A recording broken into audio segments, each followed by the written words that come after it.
Hello, ladies and gentlemen, to the Sky Saga Infinite Isles Alpha Preview.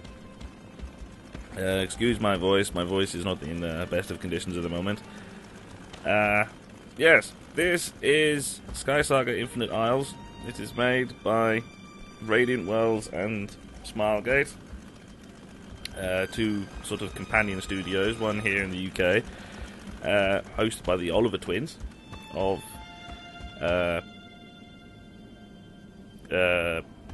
was about to say Kirby. It's not Kirby.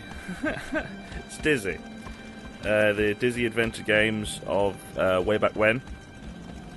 Sort of like Kirby. It's a egg adventure thing. This is the new endeavour. This is... Well, most people will just say that it is a Minecraft rip-off. It is a Minecraft clone.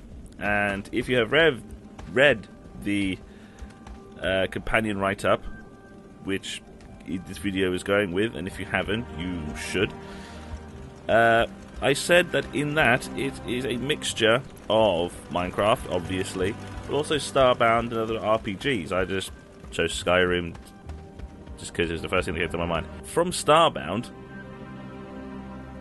it takes the sort of home aspect, this one particular space that is yours and yours alone. It's like, this is my home, my castle, my blimp thing, all this mine. No one can come here and mess with it. No monsters will spawn here and bite me in the arse. No nothing. This is my safe little home. And just like your starship in Starbound, you have a place which is yours and yours alone, and the only way other people can come to it is if you invite them through your friends list. You can build whatever you want here because it has the Minecraft style crafting, which is here you can handcraft things like workbenches and forges and campfires to heal yourself. But you can also craft more complex things when you have things like the workbench, which fills the same role as the workbench from Minecraft. It has more complex wood structures and things like chests and chairs, tables, beds, paintings, whole blocks of wood, which are used for things like, well, as you can see, the flooring or ceilings. Then you have things like the forge, which is for your forged items, the metal items, which is belt buckles and things. But there are components for when you want to anvil something together. The anvil is basically only used for armaments, shields, picks, swords, blah blah blah, and armaments, as well as some traps, which I have yet to find any use for. There's one thing as well, which is always quite good, is that you can just, unlike Minecraft, you can climb one block heights just by rubbing yourself up against it, rather than having to jump. That was one thing I had to get quite used to, is the fact that I don't have to just keep pressing jump to get anywhere. You can just run around and look and not worry about getting stuck. It very much helps, especially when you're fighting enemies and wolves and things that pounce at you, because then you can just equip the shield, hold the shield up, and just back up without worry about getting trapped. Also, as this is your home, this is also your hub. You use this place to go to other places as well as do other things. It's like this little blimp thing. Once you've repaired it, because everyone gets a blimp, but you have to repair it. It's very, very easy to repair it, so there's not really that much worry. You can fix it at your own pace. Yeah, this is basically your friends connector. This is how you connect with other players, because this is your friends list, essentially. You've got your friends list, your friend requests going through, other random people you've met when you go exploring, as well as people you've banned, or you can just search for people, which is good. So this is basically your friends list, and this is how you invite people to your island, and how you go to other people's island. I at least assume, because as you would have just noticed, I have no friends. But it is a closed alpha, so I would be impressed if most people had any. Yeah, this rather extravagant structure, you can probably tell, is something else, and this is the PvP. PvP has only been on once while I was here for a weekend for about 6 hours or so. I didn't do any matches. I was too busy exploring. I like the exploring stuff for this, so I haven't played any PvP matches. I don't really like playing PvP, especially not on this computer, because this computer is the weaker of my computers, which is great, which means I can play this for hours and hours and hours on end. Problem is, I've had to drop all of the settings down to get the thing to run at a decent rate. The frame rate while I'm recording takes a bit of a plunge, but that's because I'm recording. It's recording video and recording audio at the same time while trying to play this thing, so my computer is currently going so if you may notice that it's the render distance is not fantastic. It goes beep beep. The render distance, yeah. Although one thing I have to say about the settings is that the settings at the moment, all of the settings going through texture quality and render distance and all of that stuff besides mouse sensitivity is only has low, medium and high, which isn't great, especially for things like for render distance. Something a bit more precise would be slightly better. There's a bit more control over some of the more particular things, because I can have a higher render distance. It's just the particle effects I have to knock down. The other thing you do in this little hub place, and that is the key thing, no pun intended, with the game more than anything, and that is this portal. The portal is currently closed at the moment. As you can tell, it doesn't go anywhere. You can run into it, nothing happens. But the way you open the portal is that you use keystones like these, and you make these keystones by fusing together these keystone fragments. At the moment, there are only two types of fragments: these green fragments and these white fragments. The green fragments are essentially forest ones, and then the white is Arctic ones. So the green keystones are essentially forest keystones that take you to a forest level, and the white one takes to an Arctic level. The way that you basically select the difficulty for each level you go on to depends on which ones you make. You can make light keystones, like light white or light green, which are essentially slightly hard. It's sort of the lower level ones. You find sort of weaker enemies. It's that you fight wolves and general sort of bandits and things like that, but things like that you can just slash to pieces without that much worry. As long as you just keep swinging, you're going to kill it in the end. You're not going to die. So it's fairly easy in that regard. And you can get forest ones and light ones. Between the types of mobs you'll find between them, it's not much difference. With the forest one, you will find brown wolves and red wolves, when in the Arctic one you will find just normal wolves. And that's pretty much all I've seen for that one. Maybe brown ones as well in the caves. But the bandits don't change. No change of difference, no change in armor, no change to pick up. But the next level up, that would be the middle, would be these regular keystones, which require more parts. The easy ones only take 3 fragments. These normal ones take 6 fragments. Essentially, you get slightly harder enemies. The hardest one I've seen that wasn't a boss was probably, I have to say, the captain. He hits like a beast. Big, giant, 8-foot thing, nearly twice the size of you, packing 2 swords the size of you. So he hits like a sod.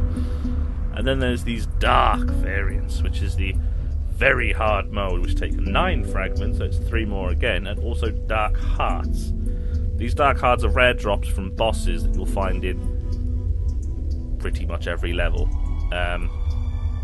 Because the bosses, the only time you will fight the bosses is if you randomly find one, like the Yeti, which is a rare one, which gives you a rare weapon and other rare things. But also the ones that defend the portals. Because when you use the portal, I'm going to pick up one. It's slightly annoying that you have to do this to be able to at least you get to be slightly precise with the ones that you pick up. When you use the portal, you get teleported to a place that has this sort of flooring there, but you can't teleport back. You could teleport back using the pause menu. Essentially, it doesn't pause, but essentially the escape menu. You could click that button, click the home button when you're out adventuring and return home. But you take none of the things you have gained in that world from you.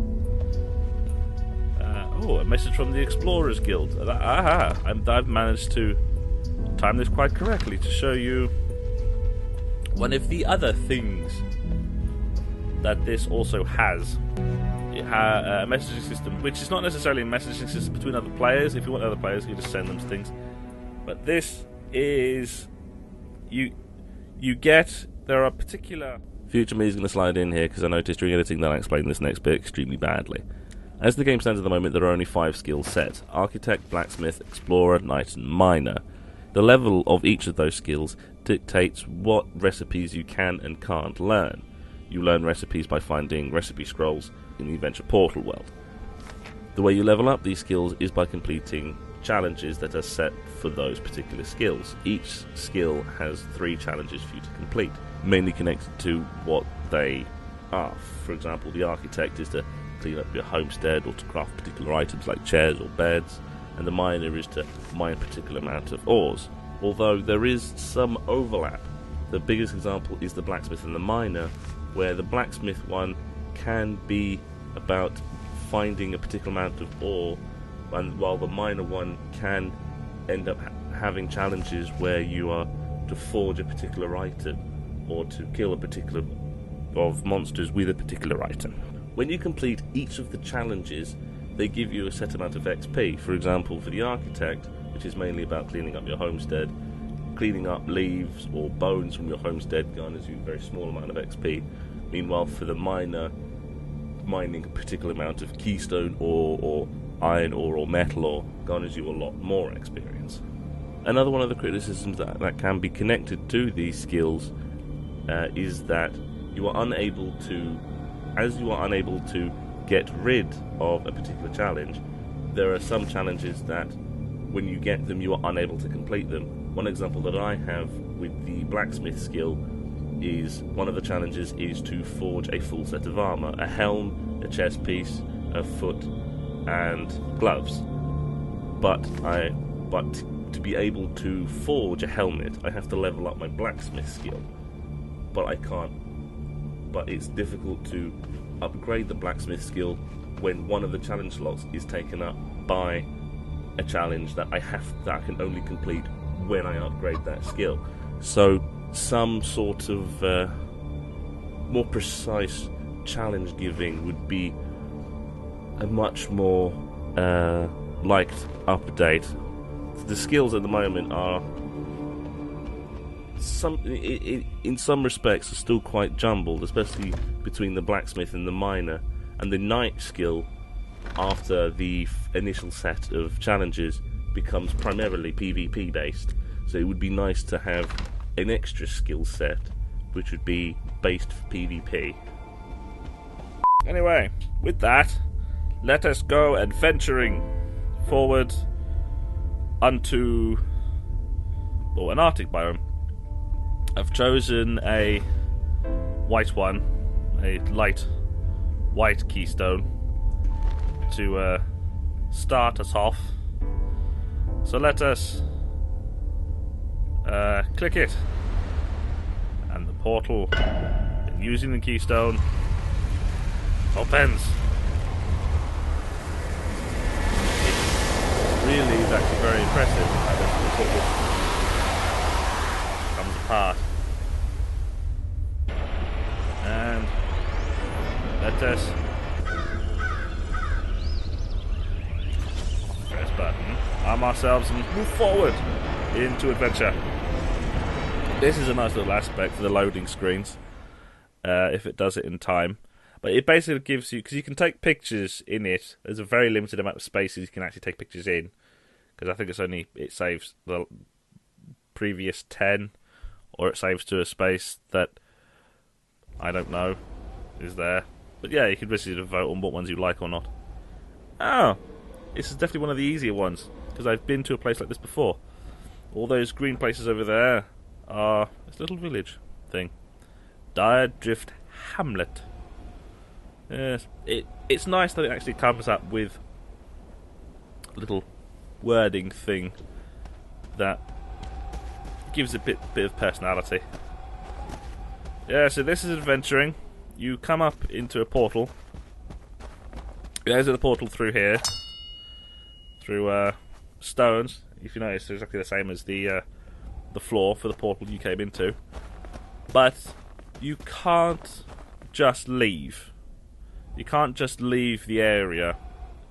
It's you can just click home and go home, but any of the resources you've gained is taken away, and that also includes resources that you've added to. It's like for these, click it. Yeah, for these wood planks, these pine planks. If I find more pine planks, then those ones that I brought with me will go as well, which I'm not sure if it's supposed to happen or not, but it does, and it's slightly irritating.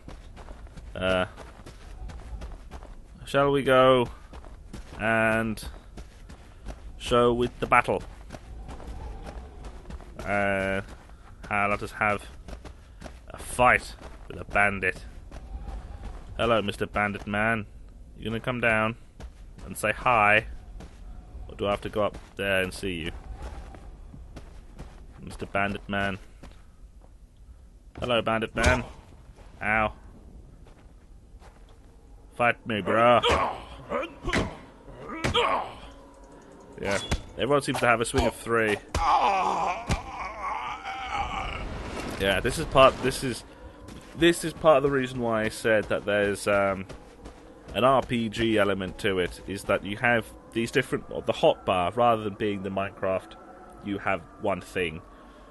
You can equip 2 things, like a torch and a pickaxe, or your starting pickaxe. Or the bow takes bow. It's a very slow pickup today. Which is the bow, which just takes 2 spaces. Or a sword and shield, which means you can block and attack. I assume probably with the bigger sword, like the long sword, means that it's a 2-hander. The besieged village. Come on, Bandit Man. Fight me, brah. Fight me, brah. Block. Hit me, brah. Hit me, brah. Come on. I only need 2 hits. Oh, okay, fair enough. Stab you in the face, then. Make all the stuff. Yes, most of the time, for when you're here adventuring, it is... Ooh, another bandit fighter. Hello, man. Sweet. Stab. Stab. When you're out here adventuring, the amount it's the point of adventuring is to get resources, various amounts of resources for your home, so you can build up or just craft things. Because with things like this, you can just smash up all sorts of bits and hopefully get drop. Let's just try that again. I know these can drop metal plates or metal. No? No? Yeah. But yeah, you can get things like wood. Like wood blocks or stone blocks. It is probably not the best thing to use. The better thing probably to use would be my fanciest of actually rather Celtic looking axes. But yeah, you can get basically everything here in this world is easy pickings. Simply because there's, well, no one is... These places are randomly generated, so no one's really going to be coming here again. You can just smash the place up, smash everything up, and just take everything. And it's also the way you get money. If you smash up containers... Damn it, damn it. Hello? Didn't see you there. Didn't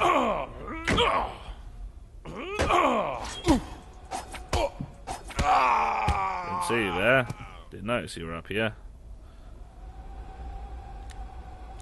Anyway, back to where was I? Yes, containers like these kegs, which also have a chance of dropping things like wood or metal plates and things. Also drop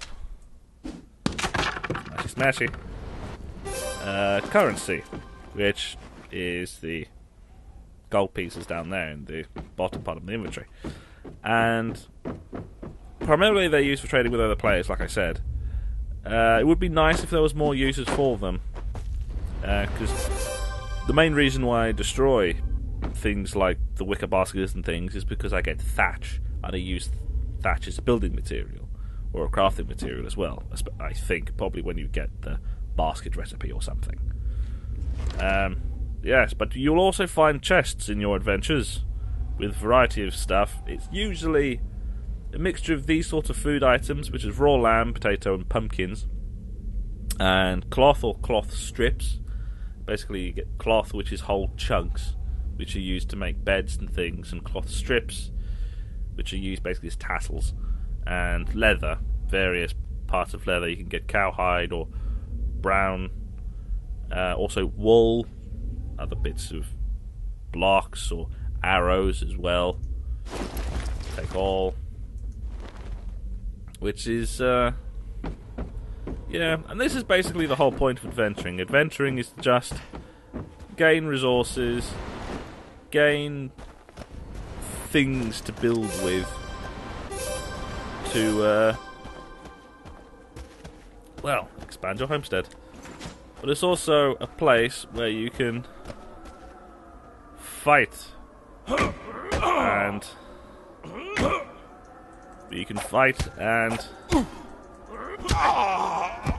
ow, that hurt. That wasn't fair.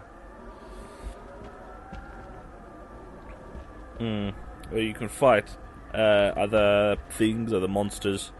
Although, as well thing to say, is PvP is not enabled here.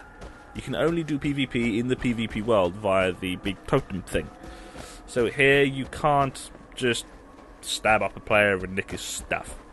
The only way you can nick that player's stuff is if that player gets killed, which is very, very rare.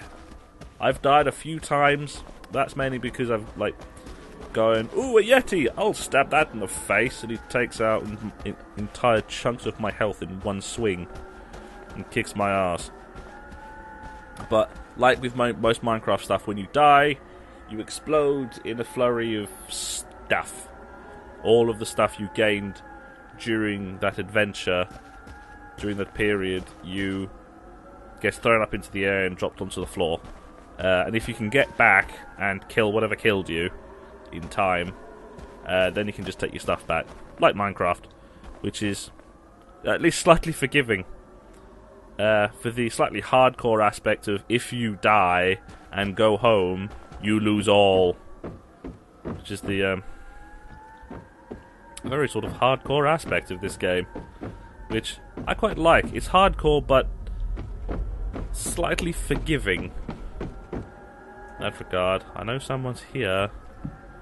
I saw a name thing pop up. Hello. Fight me, brah. Or not. Okay. Ow! Die! Sod! Anyway. While I am slightly wounded, and while it is night time as well, I might as well show you how to heal.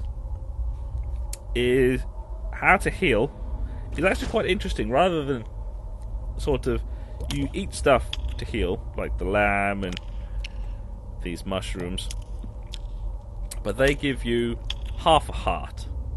They give you essentially half a heart, which is, well, only half health.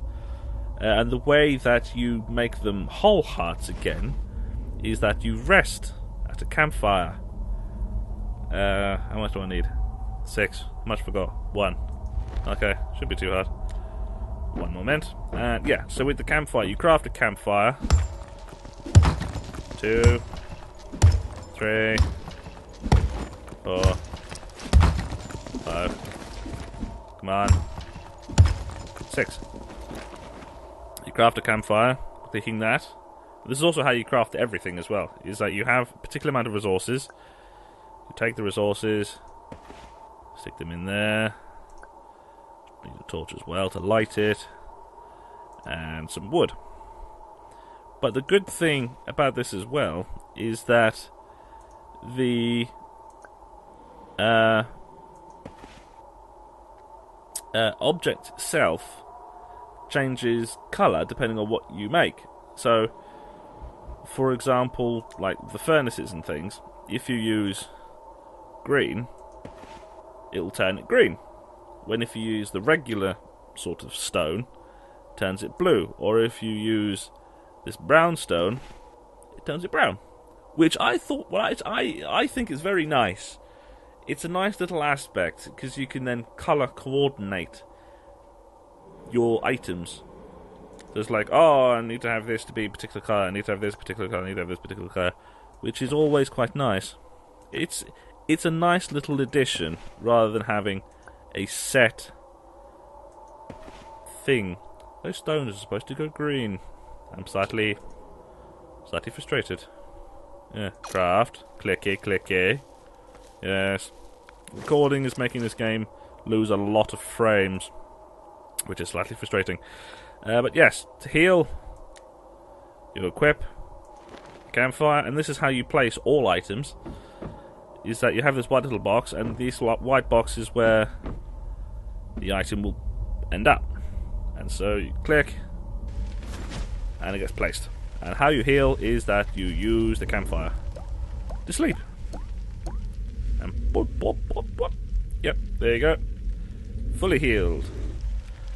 One slightly annoying thing is that the campfire, after time, will burn out. You'll probably notice that in a minute. I'll just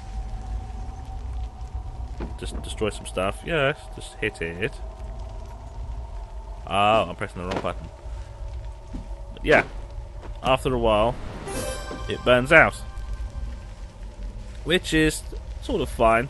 It burns out, it stops things from using it. But it would be nice, because you can't use other people's campfires, which is fine, because essentially once you put something down and once you use it, it's claimed by somebody else, and so you can't use it in this world.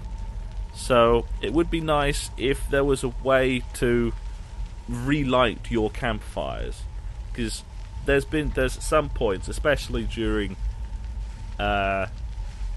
roads to the exit portal, where there are many monsters in some places, like when you're having to go through a castle, constantly fighting knights, and you're constantly healing through campfires. You have this whole corridors full of campfires, which is really wasteful, because it would be nice if you could just go back, relight it with leaves or sticks or something, and then heal up there, and then go back, and then just keep going back to your campfire. It would be very nice if that was there. Otherwise, especially for new players, they're just constantly building campfires over and over again, and it can just get very tedious. So this is Sky Saga Infinite Isles. I'm going to be adventuring for some time, stabbing things in the face, and spending a lot of time in this. I think my average time for going to some of these worlds is about 70 minutes. And rather than bore you with this already quite extended look at the game, I'm just going to sign off here, surrounded by bandits. Yes, it is currently in closed beta. Closed alpha, not beta. I've been playing a lot of these beta and alphas now recently. You can try and sign up for the next... to be in the next batch. I quite like this game. I very much like this game. It has its little niggles, like I said, with the skill system and other things like the campfires and other problems as well. But I quite like this. This is it's like Minecraft. Well, like I said the write-up, it's like Minecraft, but it's got other aspects into it, and so just calling it a Minecraft clone does the game a very big disservice, because it is a lot more than just Minecraft. Minecraft is a creative tool, essentially. You go in there, build, and surviving is essentially secondary, especially in the creative mode. But in this, it's about the adventure. It's about coming to places like this and finding things. Finding scrolls, finding enemies, fighting new enemies, and finding all the buildings, finding things. It's about the adventure. And so the building and the creativity is pretty much secondary. The sort of the opposite way to it. Opposite way to Minecraft. But yes, I'm going to draw it off here. I like this game. It is very good. It is actually very nice. I may be doing more videos on this. Depends. I said that once before about Wild Warfare as well. Still haven't got around to doing that one yet, have I? Yes. But yes, this is Sky Saga Infinite Isles. Very good adventure, cubist adventuring. It's a cubist adventurer. Now that just sounds arty now.